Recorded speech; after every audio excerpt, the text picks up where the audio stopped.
Welcome to the MasterClass series on the Knuckleball. My name is Joe Ziller, and I threw the Knuckleball in the Chicago Cubs organization. In this series, we'll look at different pitches, but we want to focus on the Knuckleball right here. This is the nastiest pitch in baseball, and if you can master it, it can take your game to a different level. So here I'm throwing it to a target on a tee, and this pitch has almost no spin. It took me a few tries to do it as the pitch will move erratically, and so it's impossible a lot of times to hit an exact target, but if you do it enough tries, it's definitely possible, and we'll talk about it, but throwing to a target is one of the best drills for the knuckleball.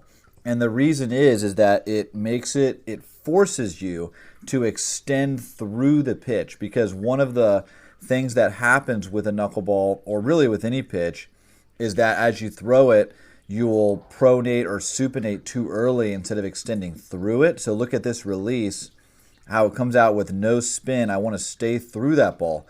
But one thing I struggle with is that even though they'll have almost no spin, they do have a little bit, which is totally fine and actually ideal, but they're too frequently in the same direction. So notice how this one has a little bit of spin going right to left, and that's where the movement on the pitch is.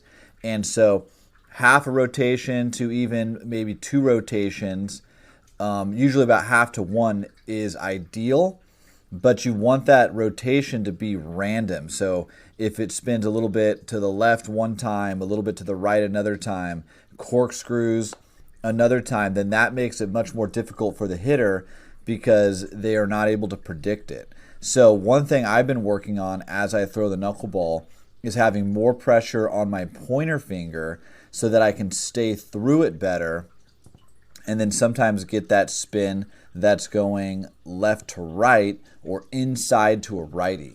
And so as you're working on the knuckleball, I think one of the best things is throwing it against a wall and really noticing the spin and even being able to focus on manipulating that spin. So I tell guys the best thing is start close and work on just getting top spin. Top spin should be the first type of spin that you're able to get. You dominate the top half of the ball, because as you throw it harder, especially from a mound, going down a mound, if you cannot dominate the top half of the ball, it's going to be hard to throw it without the ball slipping out.